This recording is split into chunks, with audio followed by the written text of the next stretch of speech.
Амбициозните економски цели беа представени за време на отварањето на работата на церемонијалниот парламент на Кина. Тоа е шанса да се проектира самодоверба во услови на мноштво предизвици. Премиерот Лин Кујанг објави цел за економски раст од околу 5% што одговара на минатогодишните бројки. Постигнувањето на овие цели оваа година не е лесна задача и бара фокусирани политики, удвојување на работата и заеднички напори од сите.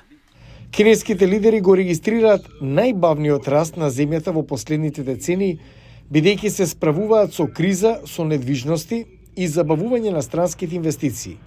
Но на овој состанок расположението е оптимистичко, бидејќи политичката елита на Кина ги поддржува плановите на Комунистичката партија. Со децении, традиција е кинескиот премиер да одговара на прашање на медиумите на крајот од овој собир во Пекинг. Сега тој настане откажан. Тоа беше можност за меѓународните медиуми да дознаат за визијата од самиот премиер. Многумина се шокирани од откажувањето на пресконференцијата. Како што ја консолидира моќта, кинескиот претседател Ши Џинпинг ја нагласи националната безбедност. Тоа ги загрижи некои странски компании. Но инвеститорите ќе бидат охрабрени ако Кина ја исполни целта за економски раст оваа година, вели Лим.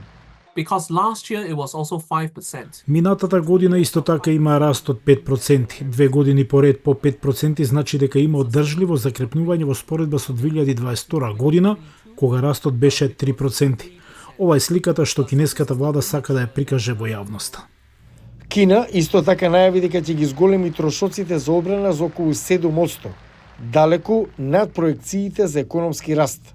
Подоцна, кинеските лидери се очекуваат да дискутираат за надворешната политика и други прашања во услови на зголемена безбедност на плоштадот Тиананмен и низ главниот град Пекинг.